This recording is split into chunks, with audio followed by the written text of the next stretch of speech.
शिवाय नमस्ते।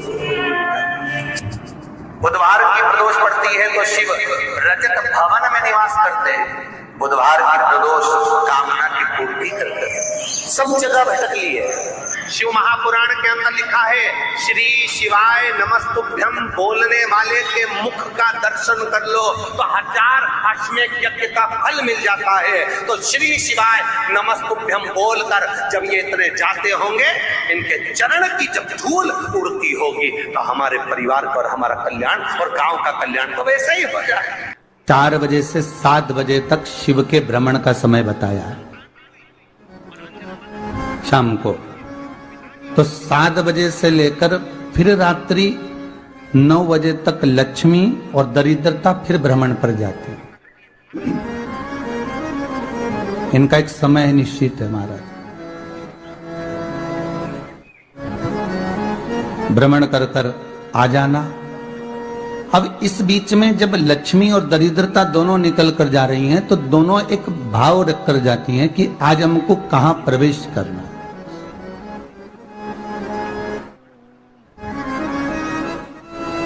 आज हमें किस जगह पर प्रवेश करना है, आज हमें कहां पहुंचना है, आज हमें किस जगह जाना है। और जिस नगर में जिस मार्ग से लक्ष्मी और दरिद्रता निकल कर जाती हैं, ये दोनों का जब निकलना होता है, इनको स्थान दिया गया जहां पर स्वच्छता हो, घर के दरवाजे पर रंगोली डली हुई हो, द्वार पर जल छीटा गया हो। महाराज, उस द्वार पर लक्ष्मी प्रवेश करती है तो दरिद्रता भी जाने लगती है अंदर। जब दरिद्रता अंदर जाने लगती है तो लक्ष्मी उसको रोक देती है। पहले मैं देखकर आती हूं कि तेरे लिए स्थान है कि नहीं, तू यहां रुक।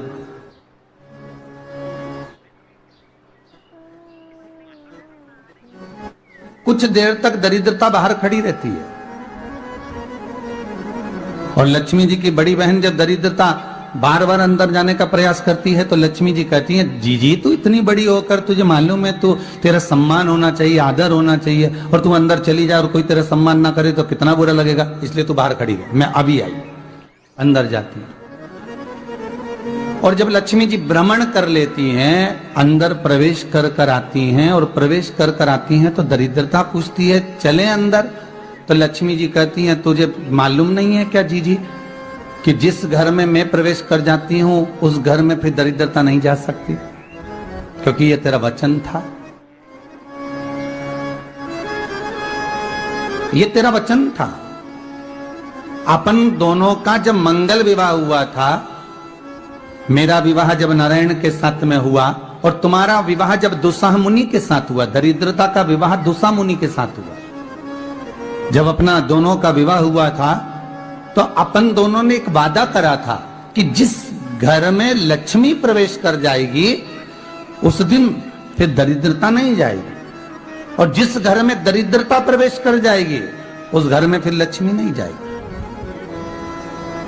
अब जब मैं अंदर देख कर आ गई हूं तो तू अंदर नहीं जा सकती, अर्थात लक्ष्मी के चरण जिस घर में पड़ गए उस घर में फिर दरिद्रता प्रवेश नहीं कर रही। चलते चलते फिर दरिद्रता ने देखा और लक्ष्मी जी इसको लेकर गई और लक्ष्मी जी ने देखा कि इसके दरवाजे पर जल नहीं छीटा गया, इसके दरवाजे पर ना रंगोली डली है, इसका द्वार साफ नहीं हुआ,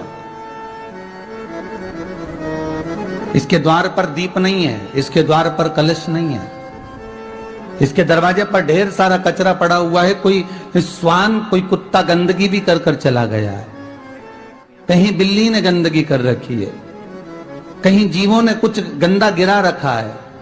तो फिर लक्ष्मी जी कहती है, जी अब मैं होकर आ गई थी ना, अब तू जा, तू होकर आ। और दरिद्रता प्रवेश करती है तो अंदर जाकर क्या देखती है दरिद्रता कि इतनी सवेरे से मैं घूमने इनके दरवाजे पर आई और ये तो सब चादर तान के चकाचक गुर्राटा भर भर कर सो रहे हैं। तो दरिद्रता कह देती है, तुम्हारा भाग्य ही बेकार है, तुम्हें क्या करूं, तुम ऐसे ही सोते रहो। और दरिद्रता गुस्से में बाहर निकल कर आती है, लक्ष्मी से कहती है, लक्ष्मी तू इसके घर में जाना ही मत ही। तो दरिद्रता को कहती है, जी तेरी बात नहीं मानूंगी क्या मैं? लक्ष्मी जी बोली, मैं तेरी बात नहीं मानूंगी, बिल्कुल नहीं जाऊंगी इसके घर में, तू चिंता मत कर। चल आगे चले, फिर आगे बढ़े। ये लक्ष्मी और दरिद्रता का प्रवेश। आपके घर का द्वार, आपके घर का दरवाजा। फिर निवेदन करूंगा एक बहुत सुंदर बात, हमें महाराष्ट्र से सीखना चाहिए, हमें साउथ से सीखना चाहिए, दक्षिण से। जिस समय पर भक्ति देवी यमुना जी के घाट पर रो रही थी अपने पुत्र ज्ञान और वैराग्य को गोदी में लेकर, समय देव ऋषि नारद ने प्रश्न किया था कि तुम कहां पर पोषित हुई हो, तुम्हें ऊर्जा कहां से प्राप्त हुई? तो कहा मैं गुजरात से तो चली हूं। और वहां से चलती चलती भक्ति देवी कहती है मैं बहुत दुखी होकर, बूढ़ी होकर, द्रवित होकर, बड़ी दुख में वहां से चलते चलते जब मैं महाराष्ट्र में पहुंची तो मैंने वहां जाकर देखा कि वहां पर लोग हर पल हर घड़ी ब्रह्म मुहूर्त में उठकर स्मरण करते हैं, नाम जाप करते हैं और दरवाजे पर जल छीट कर रंगोली डालते हैं। तो कह रही है कि वहां पर मैं थोड़ी अवस्थावान होने लगी, वहां मुझे अच्छा लगने लगा।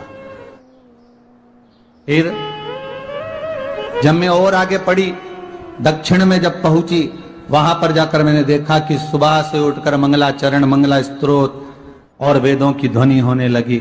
वहां पर मैं और आनंदित हो गई।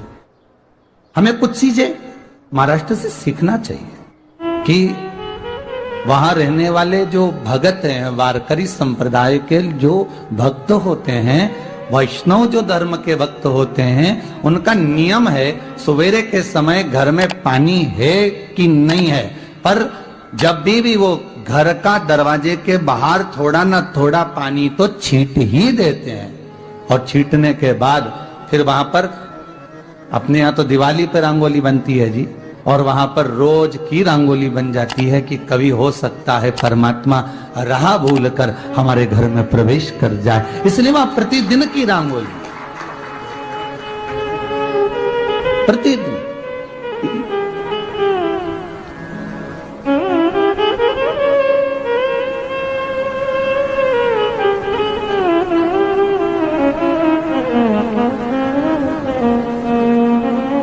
हमें सीखना चाहिए थोड़ा सा।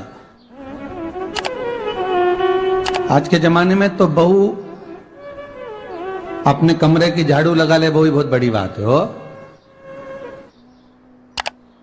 खड़ी खड़ी बहू ये देखती रहेगी कि नौकरानी सही से झाड़ू लगा रही, वहां से लगा के लाओ, इधर से हेड के ले जाओ, वहां से कचरा सोरो, वहां से पोछा लगाओ। खड़ी रहेगी, उंगली से बताती रहेगी, पर इतना नहीं बनेगा कि सेविका से, नौकरानी से, दासी से कह दे कि तू मम्मी पापा के कमरे की लगा ले, मैं मेरे कमरे की लगा लूंगी, तू जा उधर। थोड़ा दया का भाव अगर होता तो उसके मन में भी आता कि मेरी बड़ी सेठानी तो अपनी जगह पर है, पर छोटी तो सेठानी की भी बड़ी सेठानी है जो मुझ पर करुणा करती रहती है। पर बड़ी तो कहे कि बेटा रहने दे, तू उधर ले जा, जब भाभी के कमरे में देख ले जा। उसके बच्चों का बड़ा फैलारा रहता ना, तू उधर देख ले जा, तो जरा उधर, मां उधर भेज रही है।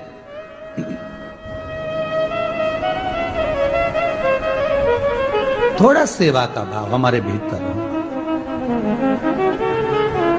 और एक निवेदन तो हमेशा करा है और अब आज भी करता हूं, पूरे घर की सफाई करवाओ, पूरे घर में तुम पोछा झाड़ू जो चाहे करवाओ, मना नहीं है।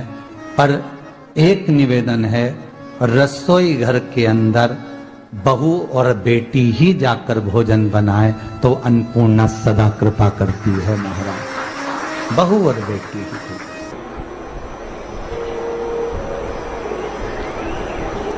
फिर एक कहीं ऐसी जगह मिल जाती है जहां ठोका और वो खींच चले, कपड़े टांग।